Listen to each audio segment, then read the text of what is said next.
Selamat datang Alfamed di edisi Podmax kali ini. Mungkin latarnya agak beda ya. Kita udah ada di IFEST 2023, tepatnya ada di ISBSD Hall Nusantara. Dan yang kalian lihat latar saat ini nih, ini tuh kita lagi ada di instalasinya Diverge Converge by IAAT atau Ikatan Alumni Arsitek Trisakti, teman-teman, Adipati. Ya. Dan hari ini aku juga udah ditemani oleh Bapak Relan selaku arsitek dan ketua ya. Ya, ketua ya. Oke, hari ini kita akan tanya-tanya nih sedikit nih tentang konsep arsitektur dan yang berkaitan dengan pintu ya teman-teman ya. Kayak seperti teman-teman tahu kan ya, pintu itu kan udah jadi suatu representasi dari rumah ya. Jadi pintu itu menggambarkan banget biasanya isi rumahnya seperti apa gitu. Dan hari ini aku akan bahas nih lebih lanjut nih soal pintu, dan tepatnya yang teman-teman lihat nih di belakang juga ada pintu-pintu Alfamex, banyak banget variasi dan modelnya. Dan pintu-pintu yang ada di belakang aku ini kan pintu-pintu aluminium nih. Pintu-pintu aluminium itu sebenarnya cocok gak sih sama pasar-pasar di Indonesia, Pak?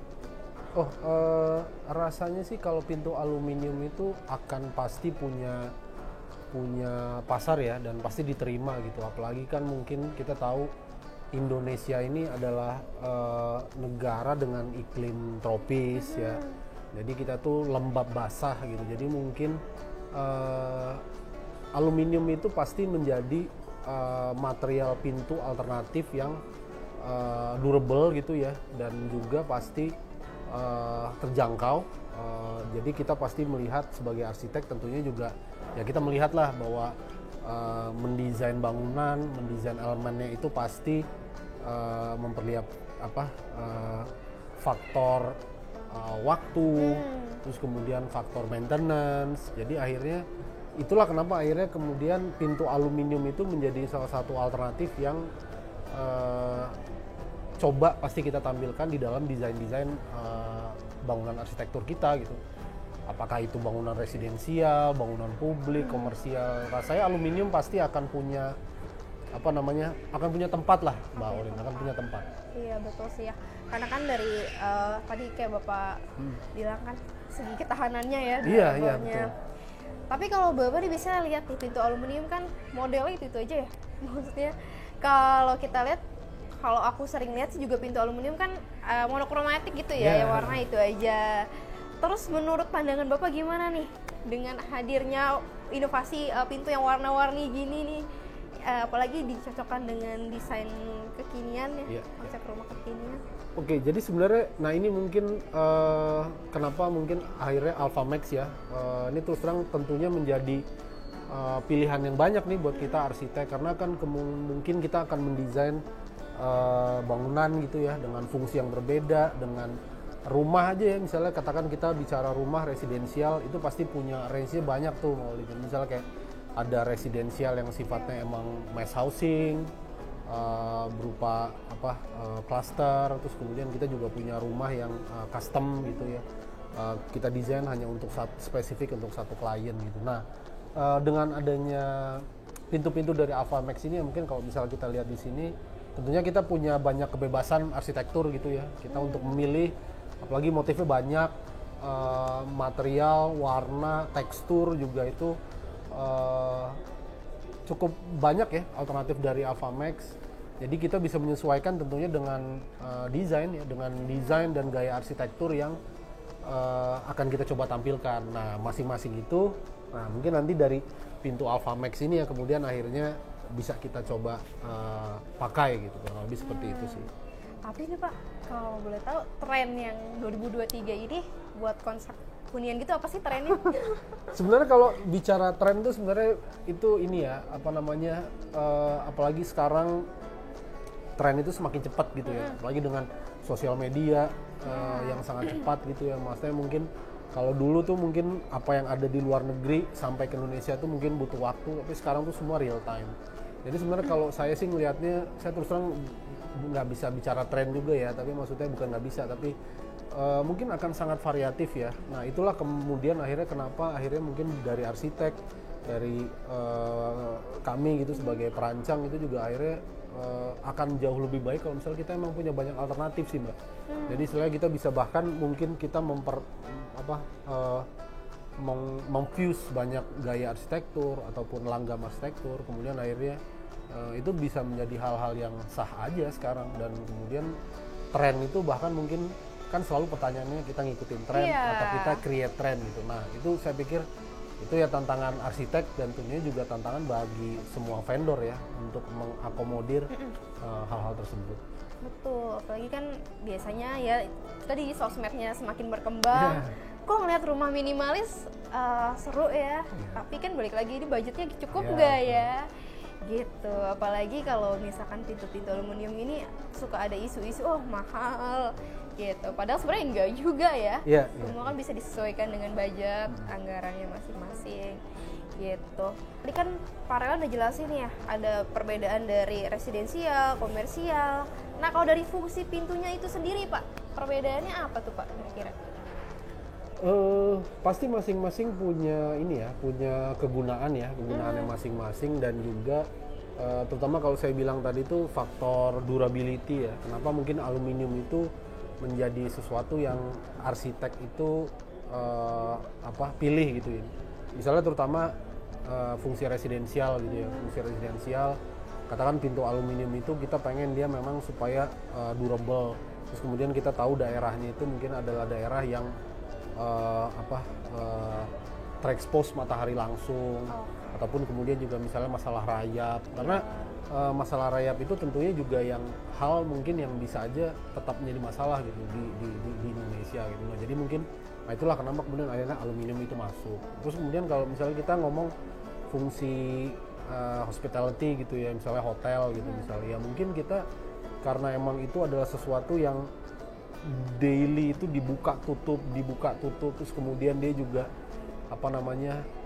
heavy duty ya, heavy use itu, jadi pasti kita pasti mempertimbangkan tuh faktor materialnya itu juga, ataupun misalnya kita butuh mengganti satu pintu gitu ya Mbak Olin ya, kita perlu mengganti satu pintu, terus kemudian karena dia memang material yang terfabrikasi, jadi mudah untuk menggantinya, itu juga salah satu faktor tuh dalam kita menentukan pintu apa atau material apa yang akan kita pakai gitu sih. Dan komersial juga seperti itu, apalagi misalnya shop house, mall, retail. Nah itu tuh juga pasti kita memperhitungkan lah faktor-faktor tersebut gitu sih. Wow, nice info nih teman-teman ya. Kalau teman-teman mungkin baru awam juga nih ya di dunia perarsitekturan nih seperti saya, mungkin ini bisa jadi referensi nih teman-teman ya dalam memilah dan memilih material buat pintu nih ya kan. Apalagi ya kalau bisa kita salah-salah pilih itu kan berdampaknya panjang konsekuensinya. Pengennya sih beli satu untuk seterusnya dalam jangka panjang ya. Seperti itu teman-teman. Nah jadi mungkin karena tadi faktor pertimbangan tadi itulah mungkin kemudian akhirnya Alphamax hadir. Nah cuman mungkin kalau saya boleh tanya ya ke Mbak Olin ya, dari Alphamax sebenarnya apa sih sebenarnya dari Alphamax yang bisa ditawarkan ke kami gitu sebagai perancang gitu ya, selain ya memang kita udah tahu nih durability-nya, material aluminiumnya dan lain-lain. Iya, kalau dari Alphamax sendiri nih apa ya, karena ini kan fabrikasi ya, jadi cuttingannya juga rapi. Sebenarnya kalau kita ngelihat pintu aluminium banyak ya, apalagi pintu aluminium yang di jalan gitu ya. Cuman kan kalau fabrikasi kita udah tahu sendiri ya. Ya betul. Ya pasti kan cuttingannya, presisinya itu kan yang dipertimbangkan juga ya oleh para arsitek dalam memilih material gitu. Udah gitu juga model kayak catnya ini juga kan dia pakai powder coating, jadi nggak gampang luntur, nggak tahan cuaca itu. Dan modelnya sendiri sih ya, kalau dari pandangan aku sebagai orang awam pun lihat modelnya lumayan jarang gitu ya, agak menjorok ke dalam seperti pintu-pintu di belakang. Iya sih, kalau saya sih melihatnya terus terang kita punya banyak variatif ya, variasi gitu. Misalnya dari yang formnya seperti ini, mungkin dia lebih cocok ke klasik, American klasik, atau tapi mungkin seperti ini yang lebih lebih ekletik atau apa, atau mungkin ada yang lebih simple. Itu mungkin ya pastinya menjadi ini sih, jadi apa ya, kita punya banyak pilihan lah untuk apalagi membuat. kan kadang klien requestnya Yeah. ada aja ya gak sih? Oh pengen yang kayak gini Beh, aku sering nonton di TikTok kayak Iya. requestnya oh ada aja gitu, makanya mungkin bisa jadi referensi buat arsitek juga nih dalam memilih gitu kan. Semakin banyak varian kan semakin gampang nyocokinnya Betul, ya. betul.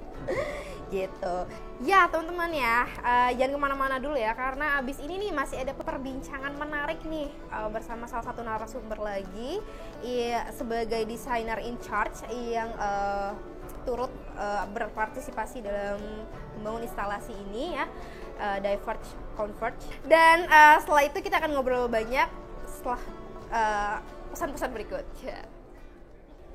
Ya, kembali lagi nih. Wow, sudah ganti nih narasumbernya nih ya. Seperti janji aku tadi, hari ini aku sudah bersama dengan Kak Jagat. Dan hari ini kita akan ngomongin nih konsep instalasi yang kalian lihat nih di layar HP kalian saat ini. Di belakang aku kan juga udah banyak nih motif-motif pintu yang sebenarnya di dalamnya juga ada isinya ya Kak ya. Tapi kita ngomongin dulu ya, konsepnya itu sebenarnya apa sih Kak, konsep dari instalasi ini? Sebelumnya latar belakang instalasi ini kan terbentuk dari Ikatan Alumni Arsitektur Trisakti. Nah, Diverge Converge itu apa sih? Diverge yang artinya diversifikasi itu adalah representasi atau cerminan dari alumni arsitektur Trisakti yang dari Trisakti itu kemudian beralih keberagaman di ranah pekerjaan mereka. Jadi nggak semuanya jadi arsitek. But at some point, meskipun penuh keberagaman dan perbedaan, akan converge lagi, diwadahi dan dibawa oleh adipati itu sendiri. Nah, jadi converge itu intisari dari Diverge Converge. Kalau misalkan secara bentuk itu apa sih yang dimaksud dari Diverge Converge? Kenapa bentuknya seperti ini? Sebenarnya sesederhana bentuknya kan kalau kita lihat dari luar itu kan Mbak, ini nggak ada yang lihat sama sekali kan. Maksudnya di sini tuh nggak ada titik yang bisa dilihat kalau dari luar. Kecuali mungkin satu kecil segitiga itu. Jadi ini menggambarkan masa depan ranah karir. Kita nggak akan bisa lihat masa depan ranah karir kita itu seperti apa. Tapi kita punya picking point, karena kita bisa menerka-menerka kita tuh mau jadi seperti apa sih nanti pas kerja. Jadi kurang lebih statement desain saya itu ingin memprovok pengunjung-pengunjung untuk hadir di sini, untuk terprovokasi berpikir terhadap apa yang ada di instalasi ini sendiri. Nah, memasuki instalasi sedikitnya, kalau kita lihat ini kan banyak menggunakan aluminium composite panel. Kenapa warnanya abu-abu menurut Mbak? Supaya lebih natural. Aduh, mungkin betul nggak?